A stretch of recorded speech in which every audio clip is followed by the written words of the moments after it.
Hey everyone, welcome to today's video. I'm Mr. Wooten, and I'm going to be working alongside Mr. Winters as we create some videos to help you guys out. So go ahead and say hi, Mr. Winters. Hey everyone, Mr. Wooten and I will be working together to create videos that introduce topics, dive into key ideas, and help you understand what you need to know to make sense of the math we learned this year. By making these brief videos for you to watch, we hope to provide you with more time in your class to ask questions, practice problems, and fill in any gaps when you don't understand things right away.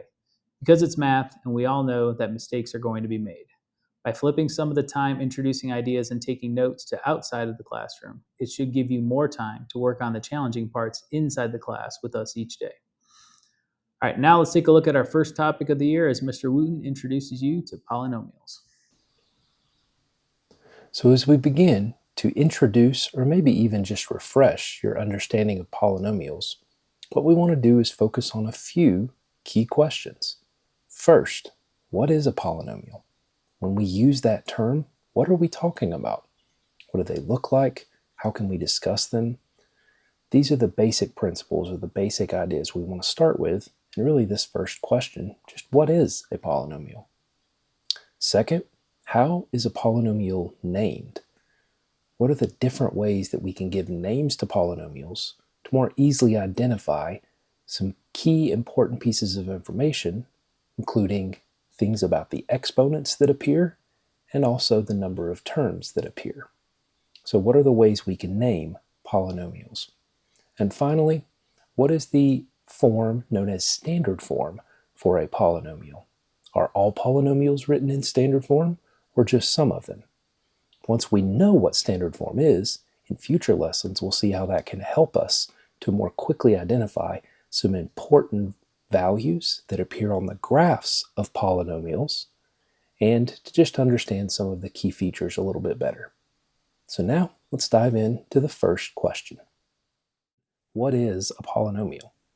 So a polynomial is an expression that is created by adding or subtracting different terms, different pieces of the expression, and each of those terms or pieces can be one of a few things.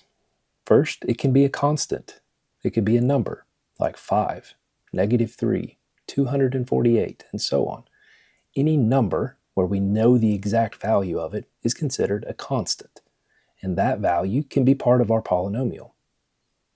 We can also have variables, like x's or y's in the expression. Those just represent unknown values. And if we were to think about it in terms of maybe a different language like the English language, or even if you think about like your English class, those constants are like the nouns. They're the things that we know. Like if I refer to a person as Bob, okay, that's a noun. I know who Bob is. That's going to be the value of my constant. Well, then the variables are sort of like pronouns. So that would be like saying him, right? Or he is over there. I may not be telling you exactly who it is, but you know I'm referring to something. That's sort of what a variable is. It refers to a noun, a number. We just don't give the exact value, or maybe we don't know the value just yet. So constants can be included, variables can be included. With those variables, we can also have coefficients that just slightly modify the variable. So if we have a 3x term, the 3 would be the coefficient, and put with the x, we have a term that's just called 3x. What does it mean? It just means some number that's 3 times bigger than another number. That's all 3x means. Or the -5 in -5y. That just means some number that's -5 times as much as some other number. That's what -5y means. So constants, variables, or variables with coefficients can all be included in our polynomials. Finally, one other thing we can do to the variable to modify it is we can include positive whole number exponents. So things like the 2 in the expression y to the power of 2 or y squared.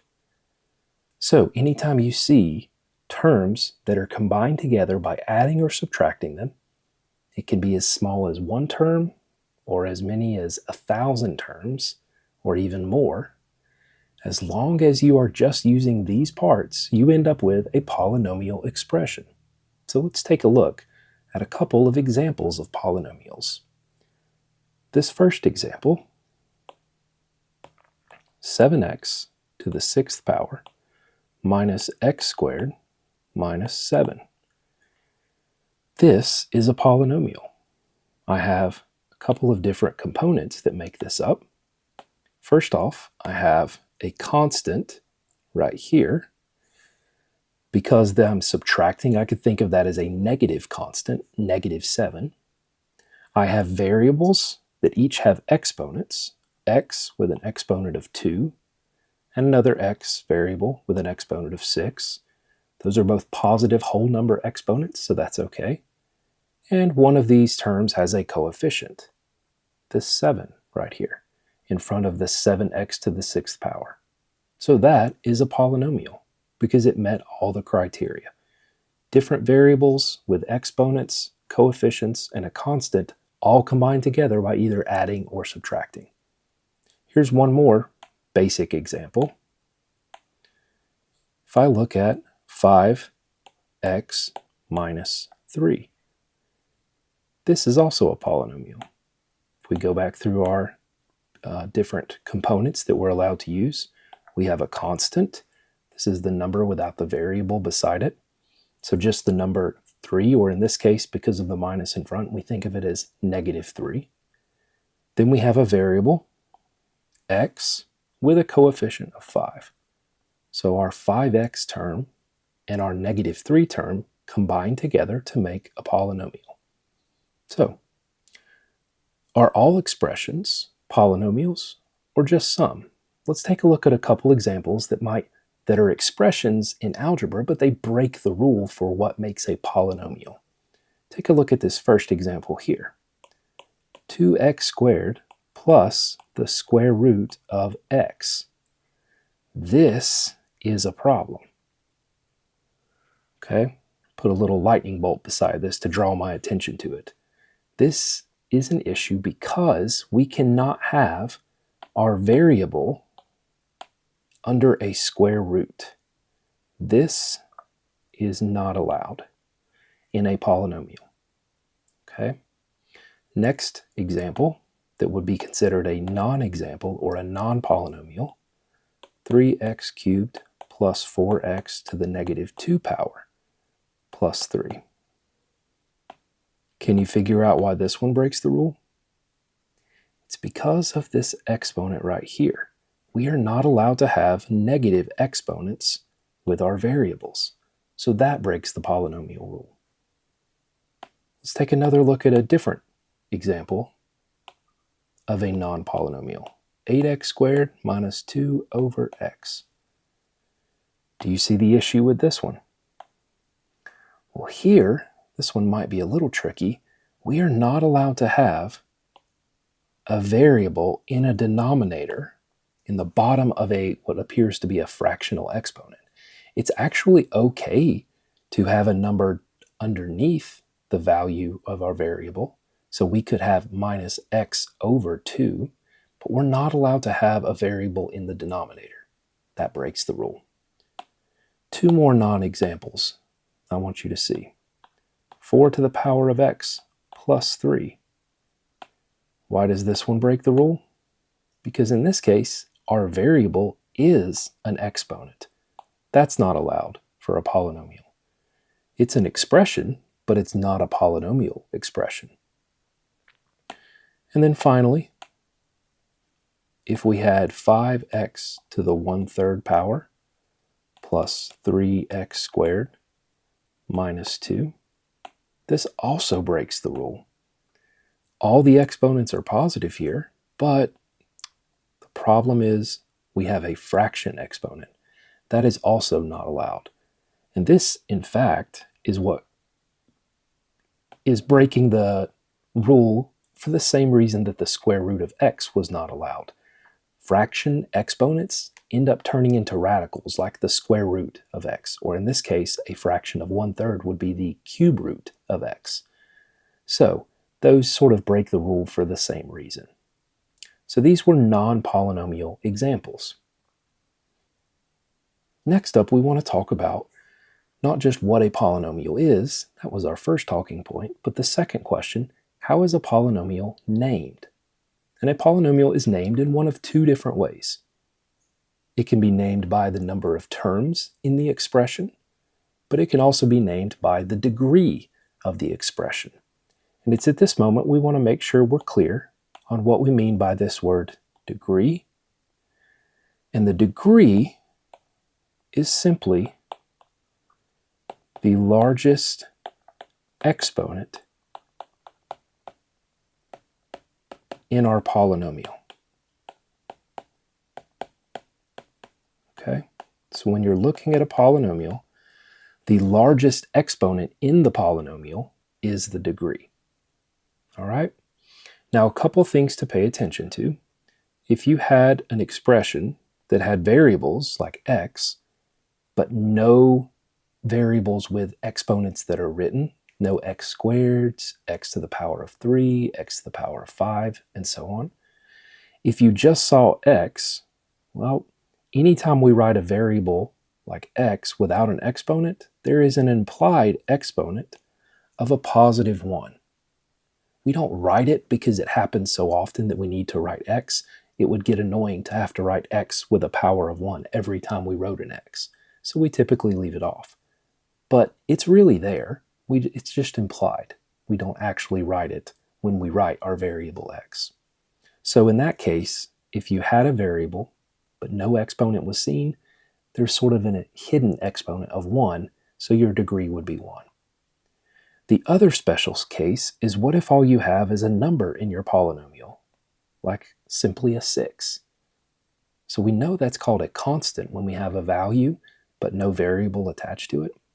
So what would be the degree here? This one is considered a degree of 0. So any constant is considered degree 0. And in class, we can discuss and talk about exactly why that would be considered degree 0. And it has to do with what's called the 0 property of exponents, where if you have an exponent of 0, then the value, no matter what the variable is, the value of the whole expression is just the number 1. So we could say 6 is the same thing as 6 times x to the power of 0. And that would just indicate, well, this is really 6 times 1, which is, again, just 6. So the degree, the biggest exponent, would simply be a 0. And again, we can discuss that in class if it's a little confusing. But these were just two special cases to talk about. Variables where you don't see an exponent have an implied exponent of 1, and constants have a degree of 0, because we don't even have a variable there that we can use to measure its particular exponent. So let's talk about how we go about naming these. First, let's talk about naming them by their number of terms. So the terms are simply the different pieces that are added or subtracted together in the polynomial. If you have simply one term, and I'll make a little table here. In your notes, you should have a table that you can fill out along with this. So you can just fill in the nice rows along with what I'm writing. So a one-term polynomial is called by name a monomial. Mono has the idea of the number 1. That's what that prefix mono means, 1. So a one-term polynomial is called a monomial. And for an example, this could be something as simple as 6x squared. Okay, notice that the one term is just this whole thing, 6x squared. That's one term. It's a variable with an exponent and a coefficient, but there's nothing added or subtracted to it. If we have two terms, then this is what is called a binomial. Bi means two, like a bicycle. So the idea here is we have two terms. So an example could be 3x minus 12. One term, two terms. If you have three terms, it is known as a trinomial, similar to a tricycle having three wheels. And I'll just let you write your own example there of a 3-term polynomial called a trinomial. And finally, if you have 4 or more, so we'll just write 4 plus for 4 or anything bigger than 4 terms, then you actually can just call it a polynomial with 4 terms or 5 terms or however many terms it has. You can just use the generic phrase polynomial with blank terms, where you just fill in the number of terms it has. And once again, you can just give an example on your paper of a 4-term polynomial. Now, we also said that they can be named not just by the number of degrees where we count the pieces, not the number of terms where we count the pieces, but also naming them by their degree, which is their biggest exponent. So, in this case, if we have a degree of 0, remember that means we just have a single value without a variable, then we just call that a constant polynomial. And we end up with something just like 5, or -3, or 248, some number that is simply a value with no variable. If you have a degree of 1, this is what is known as a linear polynomial. So what does it take to be a linear polynomial? Where you need some variables, but with just an exponent of 1 or no exponent written at all. So something like 6x would be a linear expression. Or you could have a 2-term linear expression like -3x plus 10. If your degree is 2, that means the biggest exponent is 2, and we call that a quadratic polynomial. So this could be something like 2x squared minus 15. The biggest exponent in that expression is this 2 that's up above the x. If the degree is 3, we call that a cubic polynomial. This could be something like 8x to the 3rd power minus 4x plus 7. Notice I'm not writing anything with a bigger exponent than 3, and that's what makes it a cubic. Now for these last couple, I'm going to write down the degree and the name. I want you to come up with an example for us. So if it has degree 4, it is known as a quartic polynomial. If the degree is 5, it's known as a quintic. And if it's degree 6, that is known as a sextic polynomial. Anything bigger than 6, and you can typically just say it is a 7th degree polynomial, or 10th degree polynomial, or 18th degree polynomial. So you don't have to keep memorizing new names for each extended exponent. Most of the problems you deal with in Math 3 will have exponents of 3 or smaller. So they would be cubic or quadratics or linear or constants. But it's good to know a few more, just in case we ever need to expand on our basic knowledge. So we've now talked about naming by number of terms and naming them by their degree, the biggest exponent. So what I would like you to do is to just try a few practice problems where you are naming polynomials by both methods. So in our first example, let's take a look at this expression here. We're going to make a polynomial equation where we say our y variable, again, just some number, is equal to 5 times another number to the 3rd power minus 7x to the 5th power plus 12x squared plus 4x minus 3.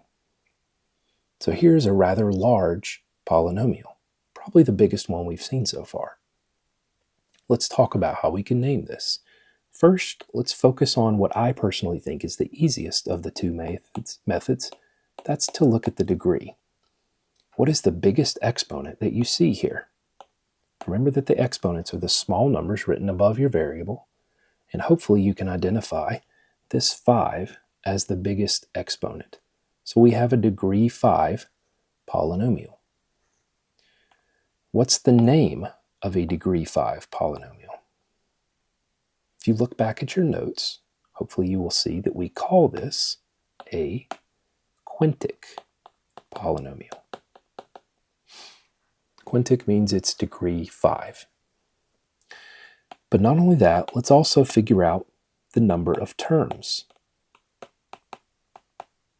In this case, we have 1 term, 2 terms, 3 terms, 4 terms, 5 terms. Notice they're all separated by addition and subtraction operations. So we have 5 terms here. And anytime we have 5 terms, that goes beyond the number of terms that we've seen in our notes. So we simply call this a 5-term polynomial. We use the generic word polynomial and just tell how many terms it had. Okay?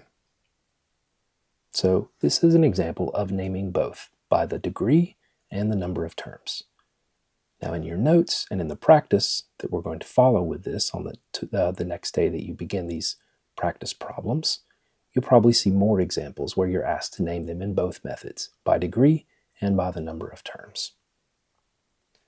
Finally today, our third and final talking point is, what is standard form? So a polynomial is considered in standard form when it meets the following expectations. If the terms are arranged from the one with the largest exponent at the beginning, and then working down to the term with the smallest exponent at the end, getting smaller every step of the way, then that is considered in standard form. If there's a constant in the polynomial, it should be at the end, because constants have a degree of 0, or an exponent of 0. Otherwise, if you don't have a constant, then just whichever variable that has the smallest exponent, that should go at the end, with the variable that has the biggest exponent going at the beginning. So that's what standard form is. So just a couple examples here. First off, if I write this expression here, let's say 14 plus 2x squared minus 6x. Is this in standard form? Do we go from the biggest exponent at the beginning to the smallest or no exponent at the end? That's not what it's written as. In this case, this is not standard form, because if it was in standard form, the biggest exponent term, the 2x squared, would be written first. Then the next smaller exponent, which would be x to the power of 1, remember there's a hidden 1 there, that would come next, 2x squared minus 6x. And keeping our process going of making our exponents smaller as we go, remember that constants would be considered variables with an exponent of 0. We don't even see the variable, and that would go at the end.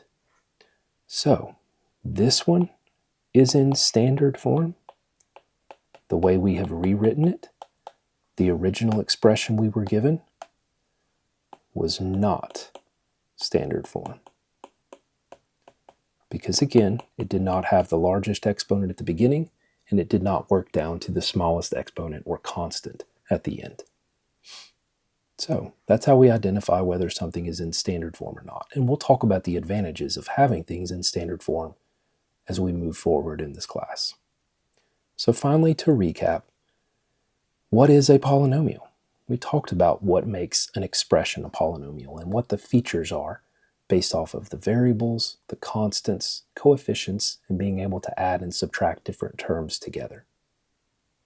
We talked about how a polynomial is named, naming it by degree, but also naming it by the number of terms, or giving it two names, sort of a first name and a last name, based off of its degree and its number of terms. And finally, we wrapped up our discussion by looking at what makes a polynomial a standard form polynomial. So if you missed any of those parts, just go back and watch the video again. If you missed anything in your notes, just hit pause and go back through the video and find the parts you missed and fill those in. Now, to close out, I want to give you a few challenge problems to see if you can do on your own. And each of these challenge problems relates to one of those questions we asked at the beginning and that we just recapped. First, can you create two expressions, one that is a polynomial, but also one that isn't a polynomial? Can you create a polynomial expression that would be considered a cubic binomial if we were to give its official name? And finally, can you look at the polynomial that's written at the end and tell me, is it a standard form polynomial? Yes or no? And how do you know? If you can do those three things, you're starting your process off really well, making sure you understood what you saw in this video. And if not, give it your best shot, and then ask any questions you have when you see us again. All right, thanks for your time, guys. Good luck.